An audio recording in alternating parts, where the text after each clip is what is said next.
All right, Shabbat Shalom. Shabbat Shalom. Shabbat Shalom, Mishpacha.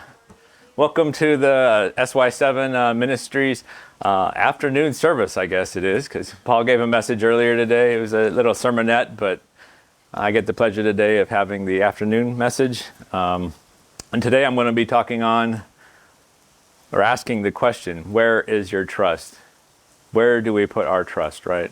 I just want us to examine and think about that question. And I have a bunch of scriptures that we're going to go over just to get us to think of how life situations may change our trust, right? May influence where our trust actually is. But before we do that, let's pray first. So, Avinu Malkeinu, our Father and our King, Abba, we humbly come before you in the precious name of Yeshua. Father, we thank you for your Shabbat.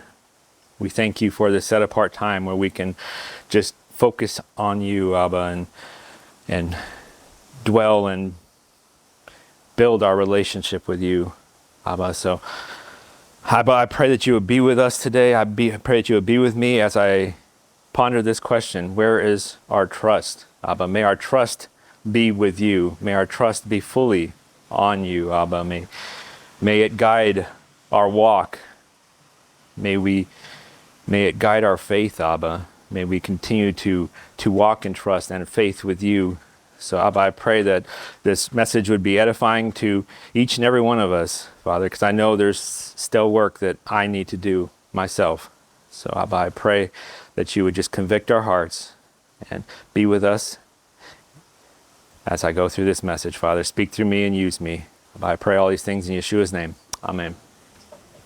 All right. So, where is your trust?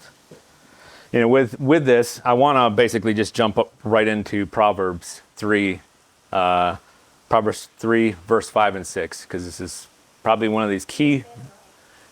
What? It's one of these key verses that really show us that we really should trust in Yah, right? So Proverbs 3, verses 5 and 6 says, "Trust in Yehovah with all your heart. Lean not on your own understanding. In all your ways acknowledge him, and he shall direct your paths." You know, we've probably all heard this proverb before, but are we actually fully living by it? Are we truly living by it?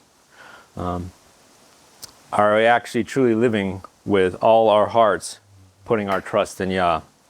Or are we turning to other things, turning to idols, turning to man's creations, turning to money, turning to maybe leaders, leaders of the town or leaders of the country, or even world organizations? There's so many different things that people put their trust in these days.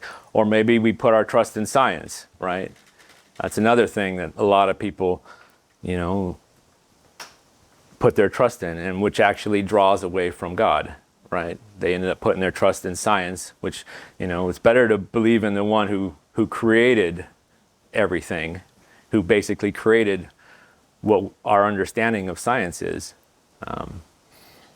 than to actually trust in science, because science is always changing, as much as people don't want to admit it.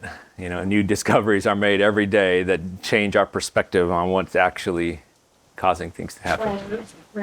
Flat Earth, round Earth, sure. There's so many distractions in the world.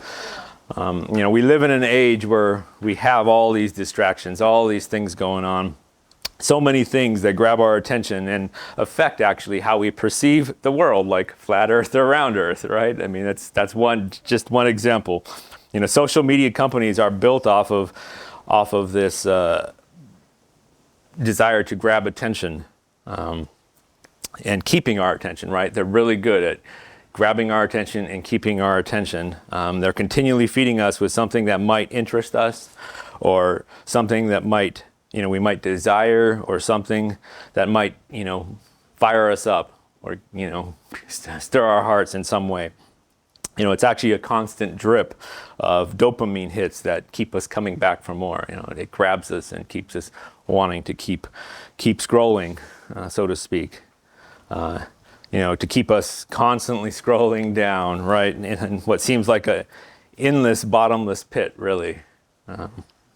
Something to think about. What are we going to see next? How will it top what we just saw?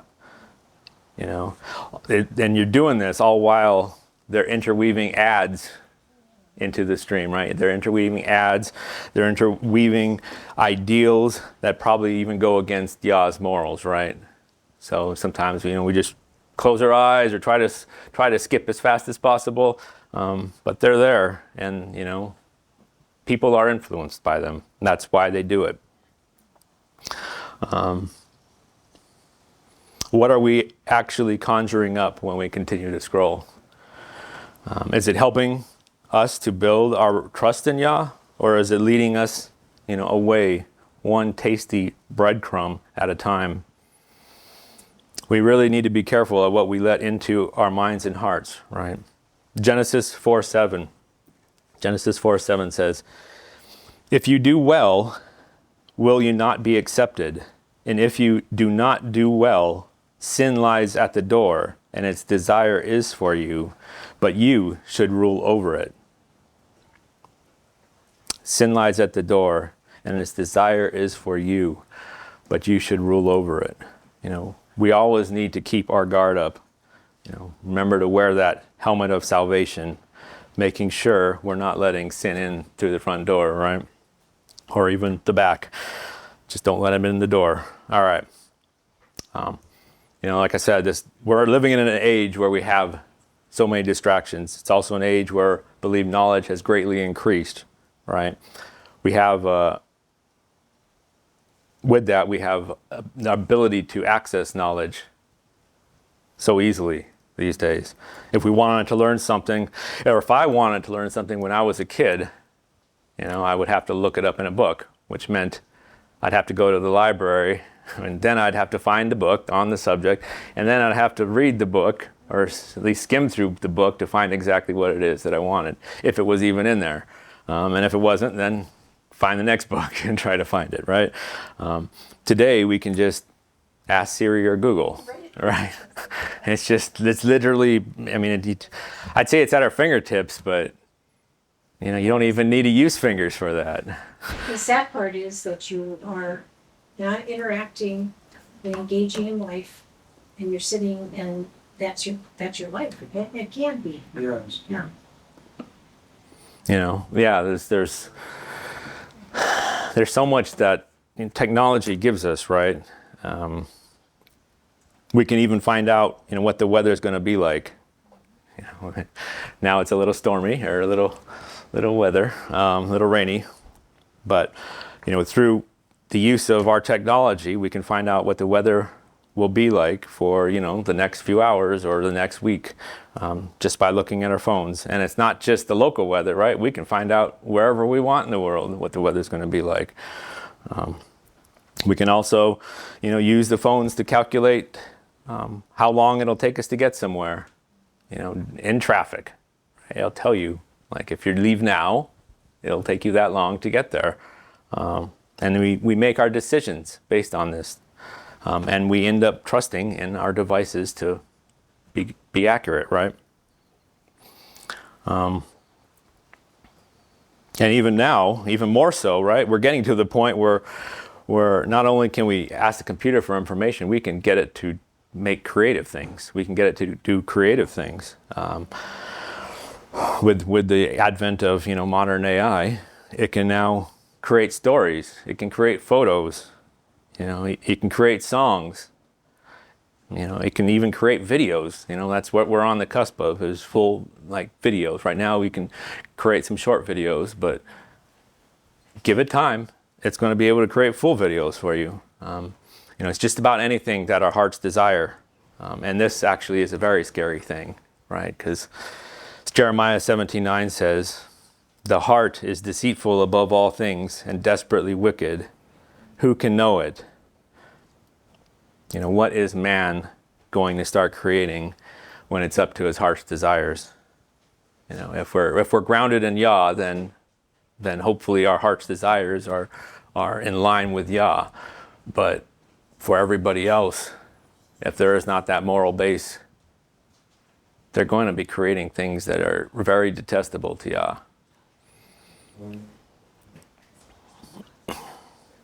We're getting to that point where we've essentially replaced our reliance on God with what man has created, right?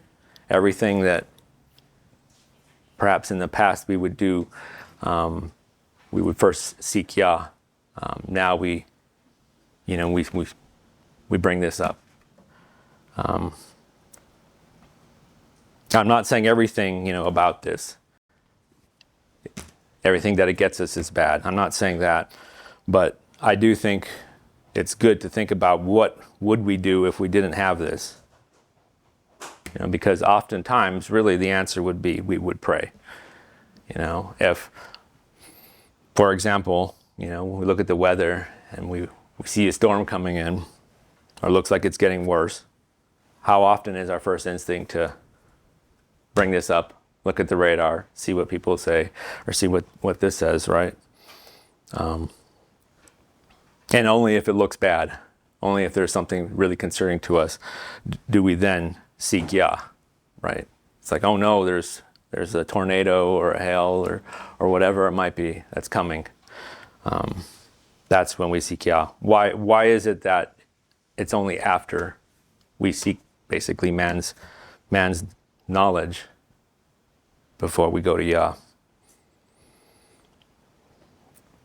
Is this because we think Yah can't be bothered with the small things? Psalms 40 verse 5 says, "Many, O Yehovah, my Elohim, are your wonderful works which you have done, and your thoughts toward us cannot be recounted to you in order. If I would declare and speak of them, they are more than can be numbered." His thoughts towards us are more than can be numbered. If his thoughts are that abundant towards us, then surely we can pray to him about the little things, right? We can come to him about the little things. So why aren't we praying first and trusting in him first? And that's a rhetorical question. This I'm preaching to myself as much as I am preaching to anybody else. And this is something that, I think we need to continue to ask ourselves, where is our trust? Where actually is our trust? Are we living like we're trusting him with our whole heart? Or are we trusting in other things? We all have room to grow when it comes to fully trusting in Yah. If we are fully trusting in him, then our faith would be unwavering, right? But how often do we waver or question things when we hit opposition? When things don't go smoothly for us, when things don't go according to the plan we have in our minds that we think Yah has set out for us, right? We start to question our trust, we start to question our faith, when we start to question that Yah will actually provide for us, which in turn hinders our faith, right? We lose that trust, we lose our faith. I touched on this idea here a little bit in my last sermon, but I want to dive into it in this sermon, and that's going back to the beginning. That's going back to Adam and Eve. So let's go to Genesis, but today I want to dive into it and get more in depth into it. So Genesis 2, 15 through 17. Genesis 2, 15 through 17.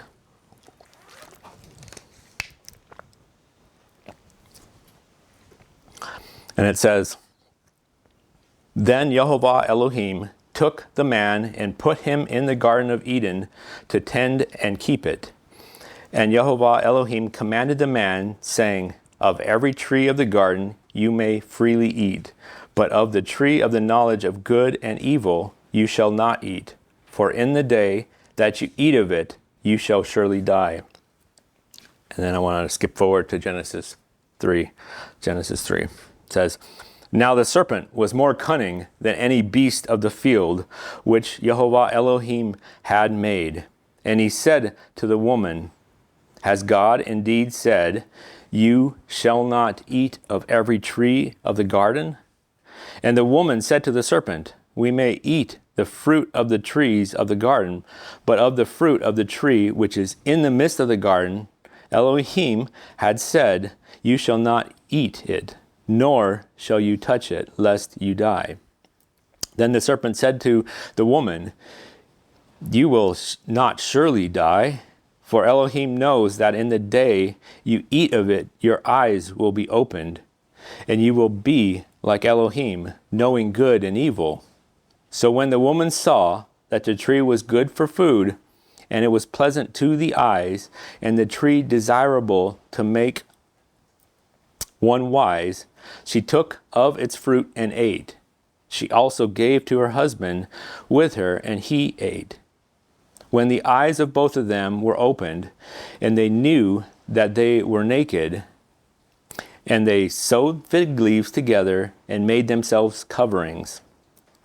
And they heard the sound of Yehovah Elohim walking in the garden in the cool of the day, and Adam and his wife hid themselves from the presence of Yehovah Elohim among the trees of the garden.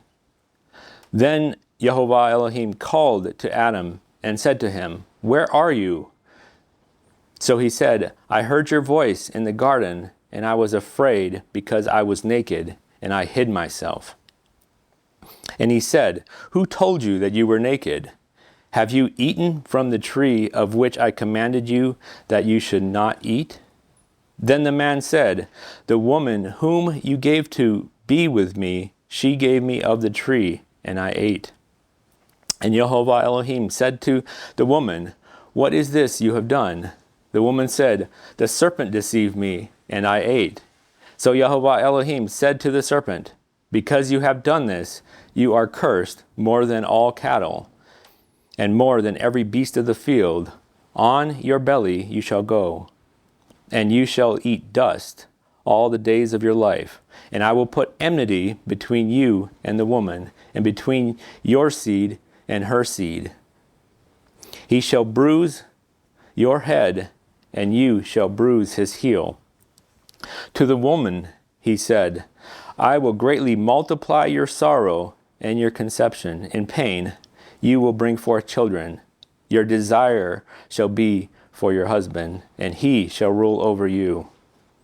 Then to Adam he said, "Because you have heeded the voice of your wife, and have eaten from the tree of which I commanded you, saying, 'You shall not eat of it,' cursed is the ground for your sake. In toil you shall eat of it all the days of your life. Both thorns and thistles it shall bring forth for you. And you shall eat the herb of the field. In the sweat of your face you shall eat bread, till you return to the ground. For out of it you were taken. For dust you are, and to dust you shall return." And Adam called his wife Eve, because she was the mother of every living, mother of all living. Also, for Adam and his wife, Yehovah Elohim made tunics of skin and clothed them. Then Yehovah Elohim said, "Behold, the man has become like one of us, to know good and evil. And now, lest he put out his hand and take also of the tree of life and eat, and live forever. Therefore, Yehovah Elohim sent him out of the Garden of Eden to till the ground from which he was taken. So he drove out the man, and he placed cherubim at the east of the Garden of Eden, and a flaming sword which turned every way to guard the way to the tree of life." So I wanted to read this because we see that Adam and Eve here, ate from that tree of knowledge, the tree of knowledge of good and evil, right? And it says, when they did, the eyes, in verse 7, the eyes of both of them were opened, and they knew that they were naked. And they sewed fig leaves together and made themselves coverings. And if we skip down to verse 9 and 10, it says, "Then Yehovah Elohim called to Adam and said to him, 'Where are you?' So he said, 'I hear your voice in the garden, and I was afraid because I was naked, and I hid myself.'" So they were ashamed and afraid, right? Ashamed and afraid. They no longer fully trusted in Yah to protect them, and to be their covering. Instead, they hid from Yah. And they tried to make their own coverings as well, right? It says they sewed fig leaves.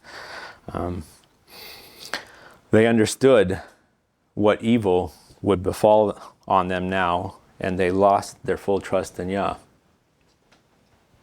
You know, they felt like they needed another level, another layer of protection, right? Because they disobeyed. Right.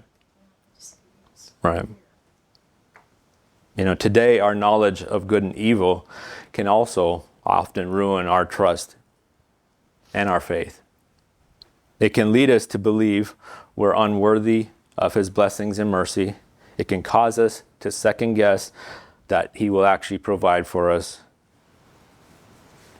You know, so we end up letting fear, the fear of evil, ruin our faith, right?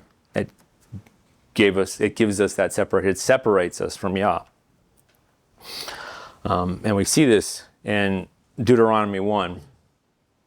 This is when Moses is speaking to Israel, recounting the journey in the wilderness. So I want to read Deuteronomy chapter 1, verses 19 through 46. 19 through 46. And this is regarding when they sent spies into the land. So Deuteronomy chapter 1, starting in verse 19.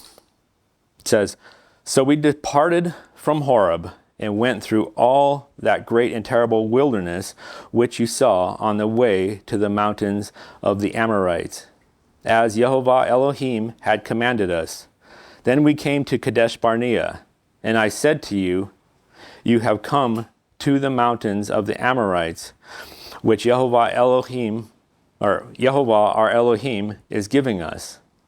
Look, Jehovah your El has set the land before you. Go up and possess it, as Jehovah Elohim of your fathers has spoken to you. Do not fear or be discouraged."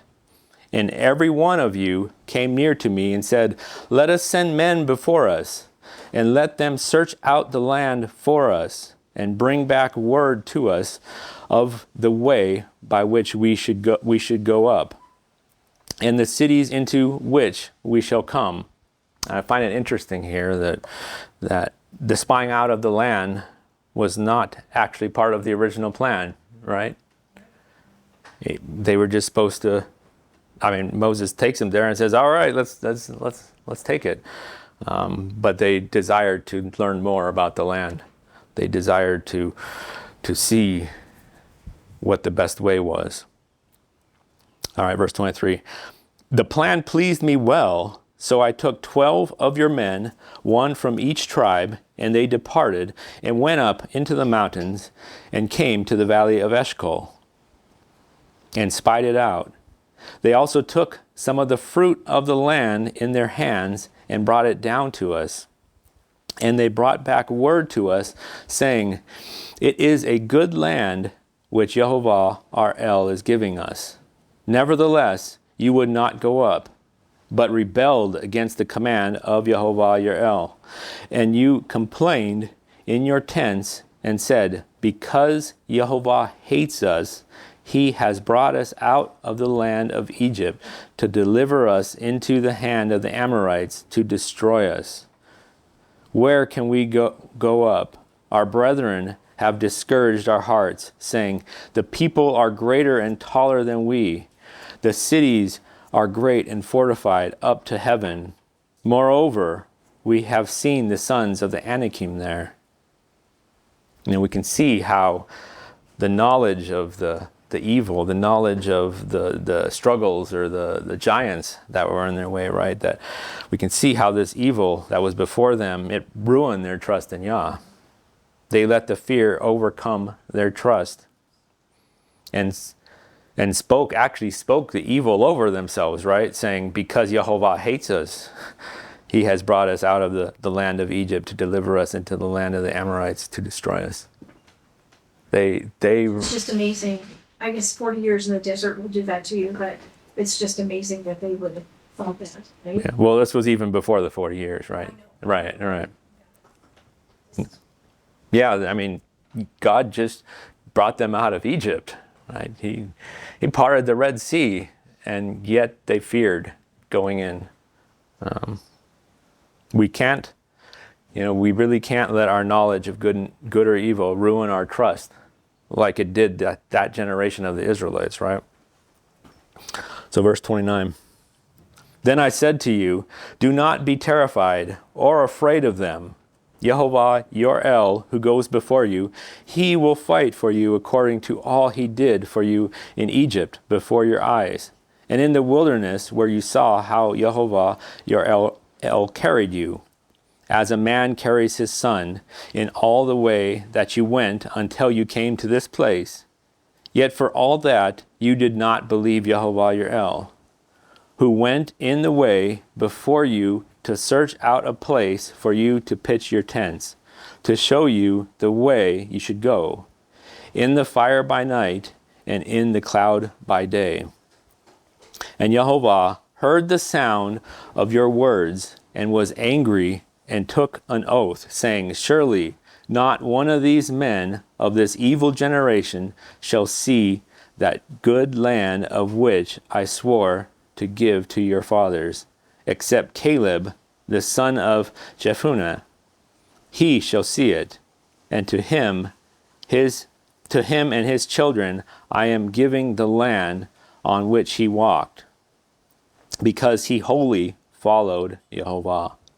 Caleb fully trusted in Yah to keep his promises. He was not discouraged by the dangers that were in the land, and he did bring back a good report, saying how good the land was. He was trying to encourage the people. Instead, the other spies greatly discouraged by letting them know all the dangers that awaited. Just like we read in your Torah portion last night, how when they took the census, where the children 20 years and under only got to enter in, with Caleb and Joshua and their wives and their children. 19 and younger. I think 20 and older. 20 and older didn't get to enter in. Yep. 19 and under did. Okay. All right, verse 37.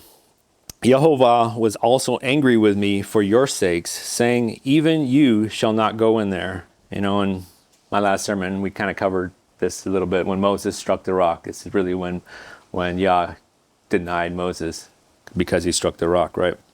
When he was supposed to speak to it. And again, I think this is a thing of trust as well. He didn't trust Yah was going to deliver water from the rock just by speaking to it. Perhaps, I don't know, maybe he was just so angry he just had to strike out. But all right, verse 38. Joshua, the son of Nun, who stands before you, he shall go in there. Encourage him, for he shall cause Israel to inherit it.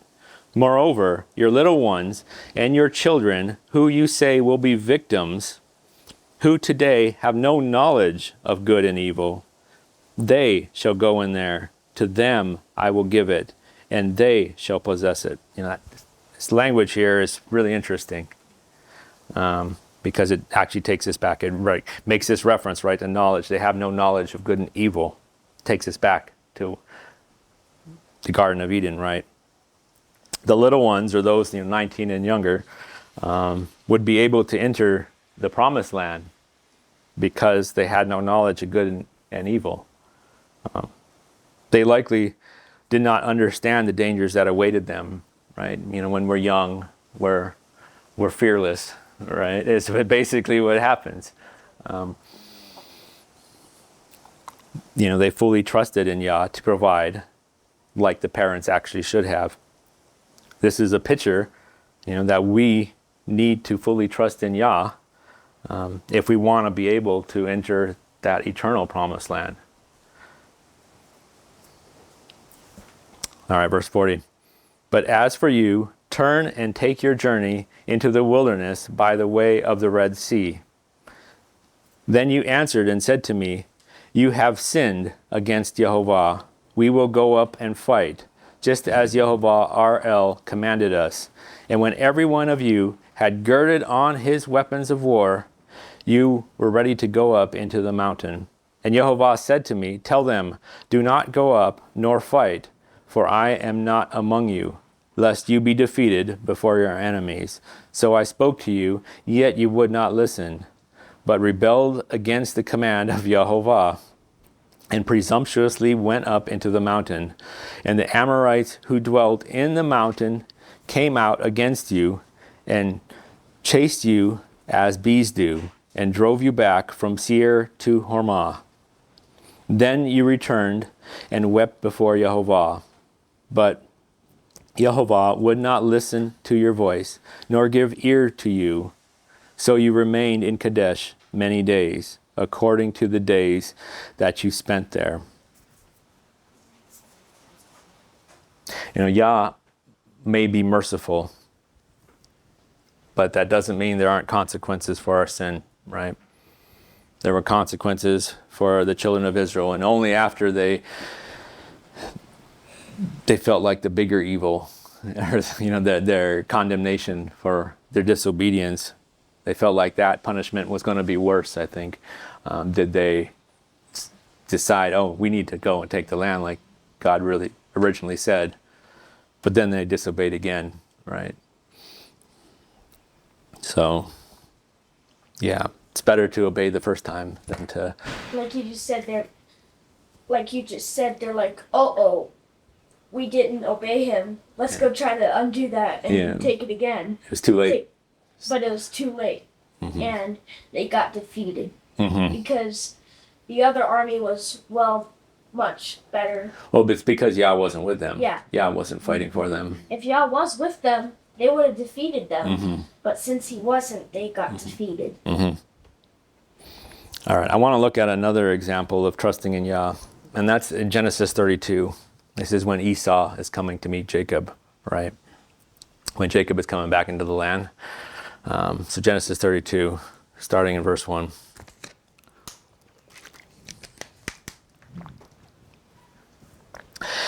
Now Jacob went on his way, and the angels of Elohim met him.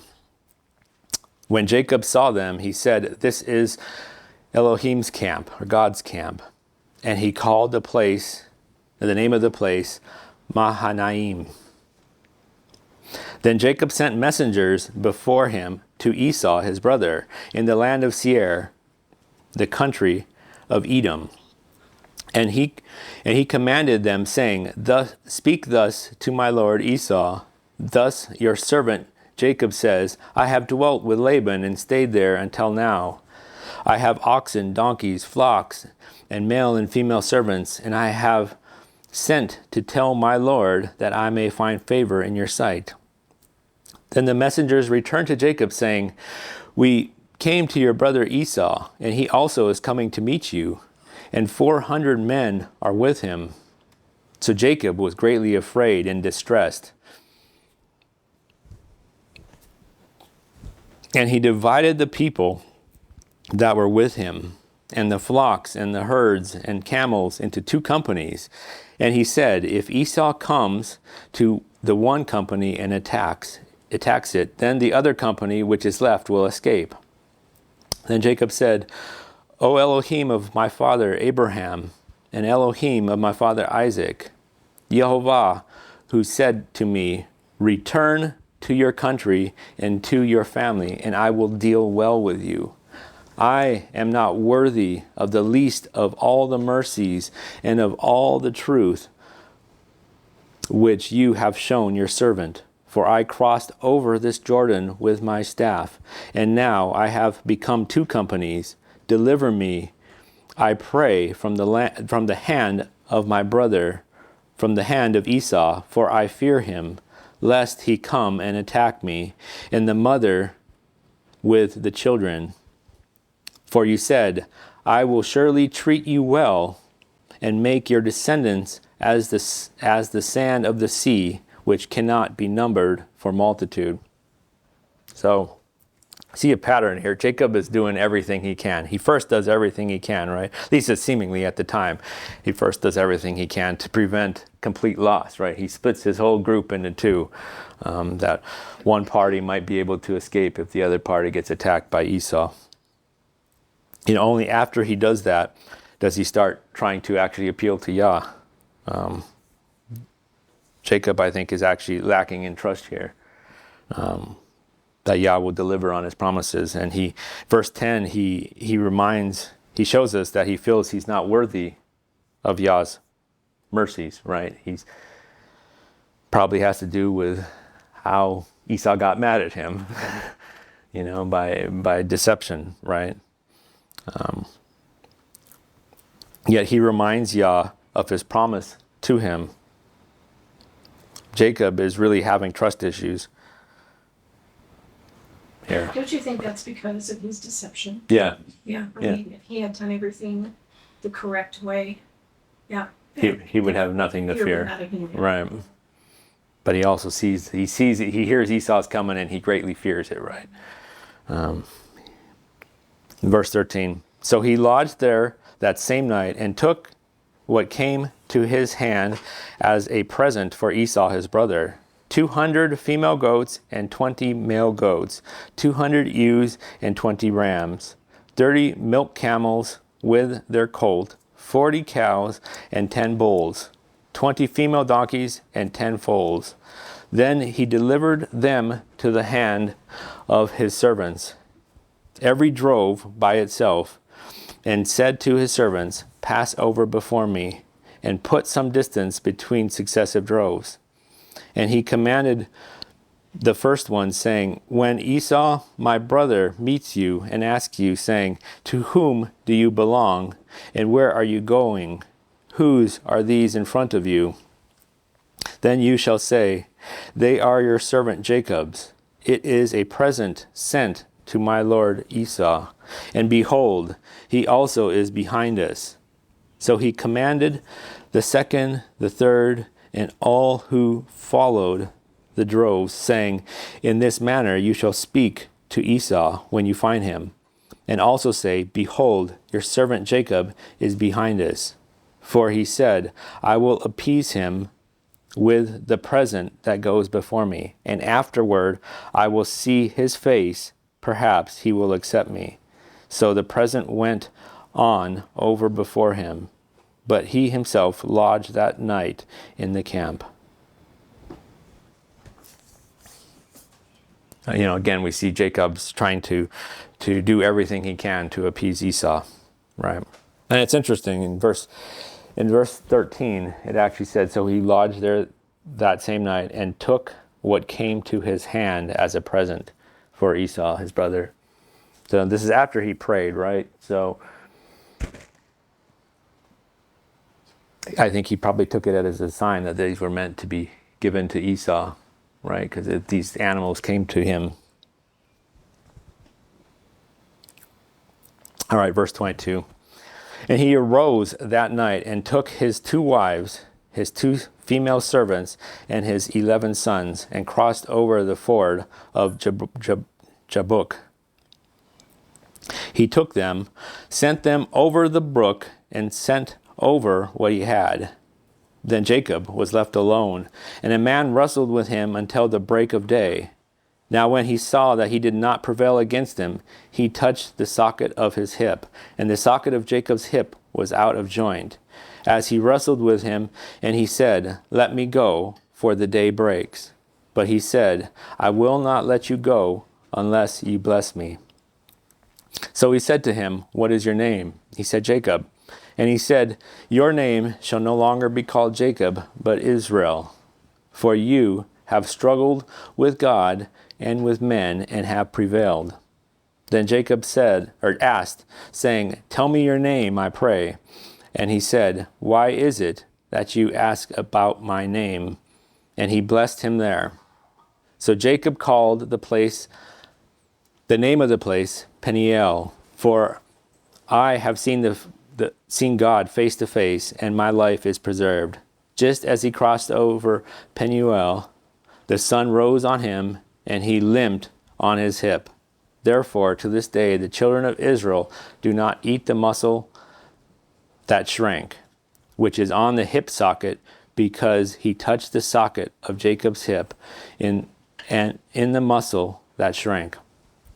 So, Jacob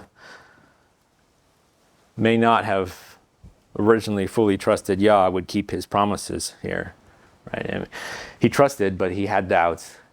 He had great fears. And oftentimes I think, in those fears, that's really, we have to be like Jacob, right? We have to come to Yah. We have to continually be in prayer with him to remind both him and us, what Yah has said he's going to provide for us, what Yah is doing for us. He wrestled with God all night, so that he basically would be found worthy. It cost him though, right? Didn't it? Like, he walked away that day with a limp. And I think actually infirmities, like this are often used to get us to trust more, trust Yah more, because it reminds us how weak and vulnerable we actually are, right? It's not by our strength or our power that really anything happens. We need to trust in him all the more. And with that, I want to go to 2 Corinthians chapter 12, 7 through 10. 2 Corinthians chapter 12, 7 through 10. And this is Paul speaking. It says, "And lest I should be exalted above measure by the abundance of the revelations, a thorn in the flesh was given to me, a messenger of Satan to buffet me, lest I be exalted above measure. Concerning this thing I pleaded with the Lord 3 times that it might depart from me. And he said to me, my grace is sufficient for you, for my strength is made perfect in weakness. Therefore, most gladly, I will rather boast in my infirmities, that the power of Christ may rest upon me. Therefore, I take pleasure in infirmities, in reproach, in needs, in persecutions, in distresses, for Messiah's sake, Christ's sake. For when I am weak, then I am strong." Even Paul had this thorn in his flesh. We don't actually know what exactly this thorn was, but we do know that Paul, boasted in his infirmities. He was glad to look at the bigger picture. He was glad to glorify Messiah through it. To trust, he trusted in Yah, that Yah would provide for him, get him through, provide and get him through everything that he needed, and that he could even through it glorify Yah even more. I want to look at another example. This is in 2 Chronicles chapter 32. 2 Chronicles chapter 32. And I'm not sure the proper way to pronounce this guy's name. Sennacherib or Sennacherib? Sennacherib. I'll use that. I like that one. Sennacherib. All right. After these deeds of faithfulness, Sennacherib, king of Assyria, came and entered Judah and camped against the fortified cities, thinking to win them over to himself. And when Hezekiah saw that Sennacherib had come, and that his purpose was to make war against Jerusalem, he consulted with the leaders and the commanders to stop the water from the springs which were outside the city, and they helped him. Thus many people gathered together who stopped all the springs and the brook that ran through the land, saying, why should the king or the kings of Assyria come and find much water? And he strengthened himself, built up all the wall that was broken, raised it up to the towers, and built another wall outside. Also, he repaired the Milo, or his landfill, from the city of David, and made weapons and shields in abundance. Then he set military captains over the people, gathered them together to him in the open square of the city gate, and gave them encouragement, saying, be strong and courageous. Do not be afraid nor dismayed before the king of Assyria, nor before the multitude that is with him. For there are more with us than with him. With him is the arm of flesh, but with us is Jehovah our Elohim, to help us and to fight our battles. And the people were strengthened by the words of Hezekiah, king of Judah. Hezekiah was really strengthening the people's trust and faith in Yah, encouraging them and reminding them that God was on their side. We lost audio. Okay, sorry about that. Hopefully we have audio again. Okay. Wow, I wonder how long it was out. All right. I'm gonna just, I guess, summarize up here, right? Second Chronicles 32, verses 7 through 8. Basically, Hezekiah was strengthening the hearts of the people, their faith with Yah, their trust in Yah, reminding them that Yah is on their side. Don't be afraid of even the multitudes that come against them. In verse 9, after this, Sennacherib, king of Assyria, sent his servants to Jerusalem. But he and all the forces with him laid siege against Lachish, to Hezekiah, king of Judah, and to all Judah who were in Jerusalem, saying, thus says Sennacherib, king of Assyria, in what do you trust, that you remain under siege in Jerusalem? Does not Hezekiah persuade you to give yourselves over to die by famine and by thirst, saying, Jehovah our Elohim will deliver us from the hand of the king of Assyria? Has not the same Hezekiah taken away his high places and his altars, and commanded Judah and Jerusalem, saying, you shall worship before one altar and burn incense on it? Do you not know what I and my fathers have done to all the peoples of other lands, where the gods of the nations of those lands in any way able to deliver their lands out of my hand? Who was there among all the gods of those nations that my fathers utterly destroyed that could deliver his people from the hand, or from my hand? That your God, or Elohim, should be able to deliver you from my hand. Now therefore, do not let Hezekiah deceive you or persuade you like this, and do not believe him, for no God of any nation or kingdom was able to deliver his people from my hand or the hand of my fathers. How much less will your God deliver you from my hand? Sennacherib was really trying to get the people to doubt their faith and trust in Yah. I mean, he was using every trick he could, right? He was saying how there was no other gods that could protect the other people that have already fallen to him.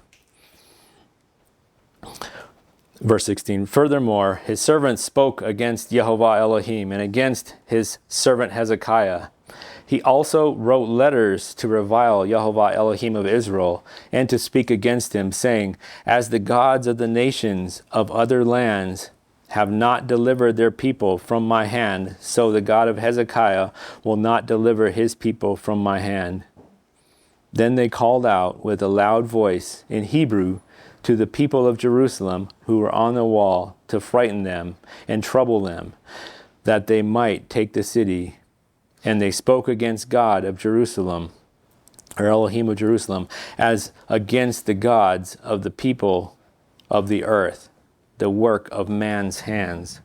So again, we see Sennacherib trying really hard to get the people to lose their trust and faith in Yah, and just boasting how no other God could stop him before. Now, what's not in this version, and I think it's important, is Hezekiah, going to Isaiah and them seeking Yah, in prayer and basically putting their trust in Yah, right? This just kind of tells us kind of the outline of the story. this is written in 2 Kings, and it's also written in Isaiah, the same story. It's a little bit more detail. I just wanted to keep it a little shorter, so I didn't want to read the long version. But I think it's important to realize here that Hezekiah wasn't just trusting and saying, "Oh, Yah's going to provide," and sitting back. He was actually going to prayer. He was seeking Yah. He was calling out, crying out to Yah to deliver, and Yah does deliver. Yah does answer his prayer. So continuing verse 20. Now because of this, Hezekiah, well, I guess maybe it says here. Now because of this, I was actually to be honest, I thought of removing this verse and going to the other version. And I forgot I had this in here. All right, so now because of this, King Hezekiah and the prophet Isaiah, the son of Amos, prayed and cried out to heaven. Then Jehovah sent an angel to cut down every mighty man of valor, leader and captain in the camp of the king of Assyria. So he returned shamefaced to his own land. And when he had gone into the temple of his God, some of his own offspring struck him down with the sword there. Thus Jehovah saved Hezekiah and the inhabitants of Jerusalem from the hand of Sennacherib, the king of Assyria, and from the hand of all others, and guided them on every side. And many brought gifts to Jehovah at Jerusalem, and presents to Hezekiah, king of Judah, so that he was exalted in the sight of all nations thereafter.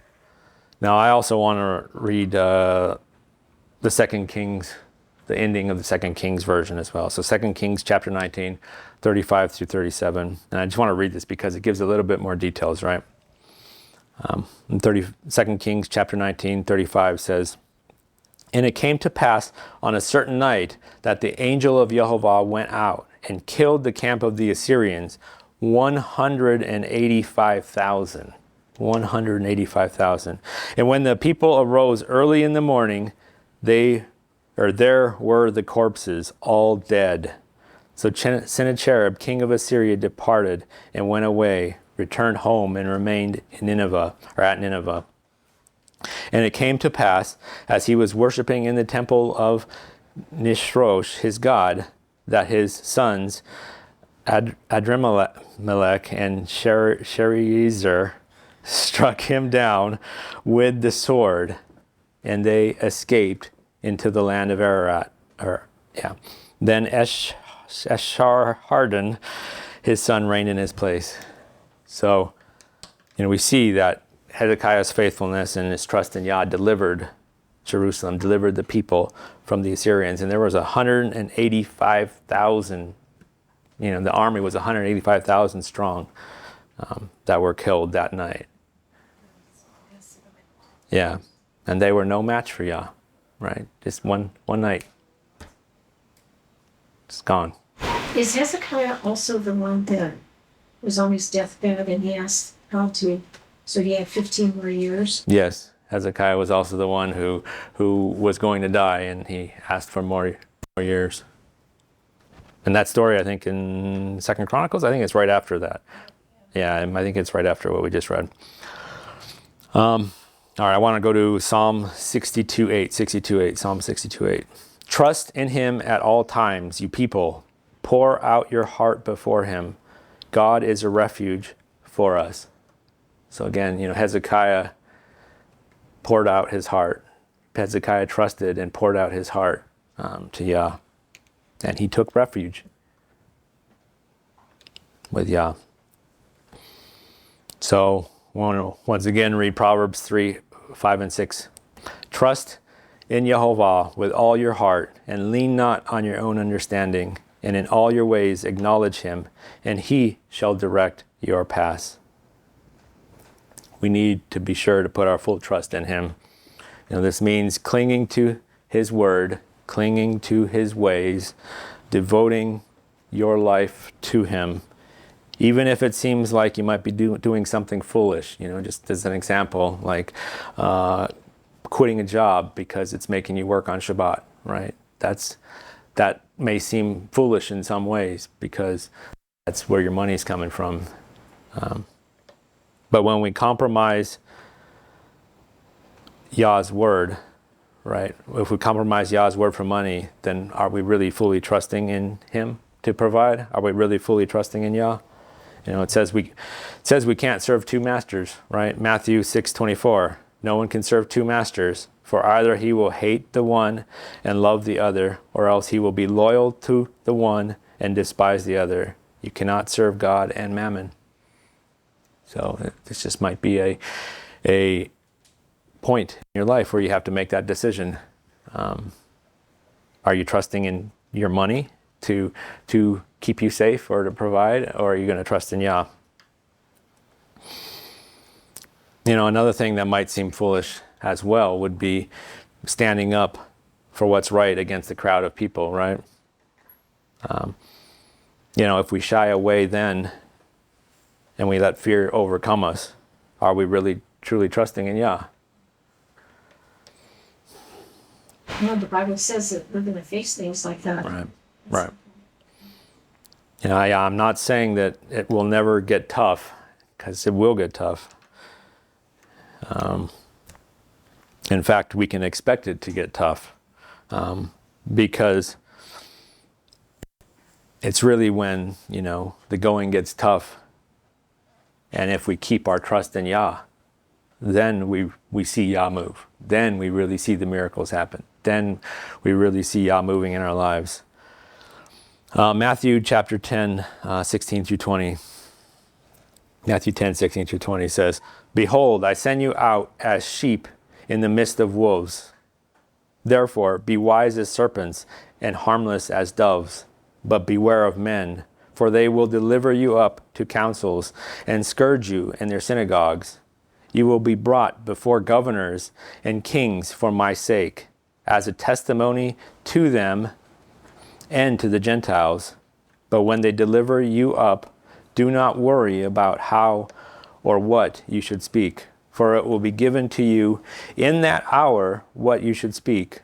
For it is not you who speak, but the Spirit of your Father who speaks in you." So again, you know, he's not saying, you know, to completely avoid danger. He's not saying completely avoid all kinds of opposition. He's saying, beware of man, be wise, don't be foolish. But when it happens, when you get oppressed, when times get hard, that's when Yah moves. And that's where we see the miracles. Let's skip down to verse 28 to 31. 28 to 31. It's chapter 10, Matthew 10. "And do not fear those who kill the body, but cannot kill the soul. But rather fear him who is able to destroy both soul and body in hell. Are not 2 sparrows sold for a copper coin, and not one of them falls to the ground apart from your Father's will? But the very hairs of your head are all numbered. Do not fear, therefore, do not fear, therefore, you are more valuable than many sparrows." I want to go to 2 Corinthians chapter 1. Back to 2 Corinthians chapter 1, verses 8 through 11. And this is Paul and Timothy writing. "For we do not want you to be ignorant, brethren, of our trouble which came to us in Asia, that we were burdened beyond measure, above strength, so that we despaired even of life. Yes." What's going on? Okay. All right, verse 9. "Yes, we had the sentence of death in ourselves, that we should not trust in ourselves, but in God," or Elohim, "who raises the dead, who delivered us from so great a death, and does deliver us, in whom we trust that he will still deliver us. You also, helping together in prayer for us, that thanks may be given by many persons on our behalf for the gift granted to us through many." So, Paul had many amazing testimonies, right? And it's because he fully trusted in Yah. He never let the fear of what man could do to him influence his trust in Yah. We need to make sure we're doing the same. We're not letting that fear deter our trust in Yah or hinder our faith in any way. Now, I want to end with the story of Lazarus, because we were just talking about death and resurrection, why we actually trust in him, right? So the story of Lazarus. I want to go to John chapter 11. I want to read verses 8 through 27 and 35 through 53.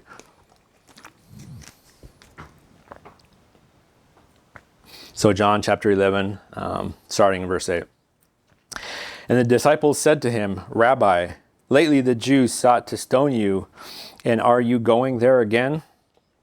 And Yeshua answered, Are there not 12 hours in the day? If anyone walks in the day, he does not stumble, because he sees the light of this world. But if he walks in the night, he stumbles, because the light is not in him. These things he said, and after that he said to them, Our friend Lazarus sleeps, but I go that I may wake him up. Then his disciples said, Lord, if he sleeps, he will get well. However, Yeshua spoke of his death, but they thought that he was speaking about taking rest and sleep. Then Yeshua said to them plainly, Lazarus is dead, and I am glad for your sakes that I am not there, that you may believe. Nevertheless, let us go to him. Now, this seems like kind of a weird thing for Yeshua to say, right? That he is glad that he was not there to save Lazarus from death. But, actually by Lazarus dying for an extended period, he would prove that he has power over death, right? And we can take comfort in this. We can trust in this. So let's continue on, verse 16. Then Thomas, who was called the twin, said to his fellow disciples, Let us go that we may die with him. I don't think that was the point, but all right, 17. So when Yeshua came, he found that he had already been in the tomb 4 days. Now Bethany was near Jerusalem, about 2 miles away, and many of the Jews had joined the women around Martha and Mary to comfort them concerning their brother. Now Martha, as soon as she heard that Yeshua was coming, went and met him. But Mary was sitting in the house. Now Martha said to Yeshua, Lord, if you had been here, my brother would not have died. But even now I know that whatever you ask of God, or ask of Elohim will give you. And Yeshua said to her, Your brother will rise again. Martha said to him, I know that he will rise again in the resurrection at the last day. And Yeshua said to her, I am the resurrection and the life. He who believes in me, though he may die, he shall live. And whoever lives and believes in me shall never die. Do you believe this? And she said to him, Yes, Lord, I believe that you are the Christ, or the Messiah, the Son of God, who is to come into the world. Now, I just want to touch on it real quick. It says 4 days here, and I think by Jewish tradition, 3 days is the length of time they believe that someone could come back to life. 4 days is outside that window, so this would be unheard of, basically an unheard of miracle, right? Verse 35. Yeshua wept, and the Jews said, See how he loved him? And some of them said, Could not this man who opened the eyes of the blind also kept this man from dying? And that answer is yes, he could have, but he didn't, right? Verse 38. Then Yeshua, again groaning in himself, came to the tomb. It was a cave, and a stone lay against it. And Yeshua said, Take away the stone. Martha, the sister of him who was dead, said to him, Lord, by this time there is a stench, Or as the King James says, he stinketh. For he has been dead 4 days. So, he's already rotting in the tomb, right? And Yeshua said to her, did I not say to you that if you would believe, you would see the glory of Elohim? Then they took away the stone from the place where the dead man was lying. And Yeshua lifted up his eyes and said, Father, I thank you that you have heard me. And I know that you always hear me. But because of the people who are standing by, I said this, that they may believe that you sent me. Now when he said these things, he cried with a loud voice, Lazarus, come forth. And he who had died came out, bound hand and foot with grave clothes, and his face was wrapped with a cloth. And Yeshua said to them, loose him and let him go. Then many of the Jews who had come to Mary and had seen the things Yeshua did believed in him. But some of them went away to the Pharisees and told them the things Yeshua did. Then the chief priests and the Pharisees gathered a council and said, what shall we do? For this man works many signs. If we let him alone like this, everyone will believe in him, and the Romans will come and take away both our place and nation. And one of them, Caiaphas, being high priest that year, said to them, you know nothing at all, nor do you consider that it is expedient for us that one man should die for the people, and not that the whole nation should perish. Now this he did not say on his own authority, but being high priest that year, he prophesied that Yeshua would die for the nation, and not for that nation only, but also that he would gather together in one the children of God who were scattered abroad. Then from that day on, they plotted to put him to death. Now, I wanted to read this story because it really shows us proof that, Messiah, that Yeshua has power over death. Not only of his death, right? Because we know about the resurrection, but everyone else's as well. He is the one we put our trust in, right? He is the resurrection and the life. Lazarus was dead 4 days and already rotting, but Yeshua called him back to life. This act really should have removed all doubt as to who he actually was for the people who witnessed him, right?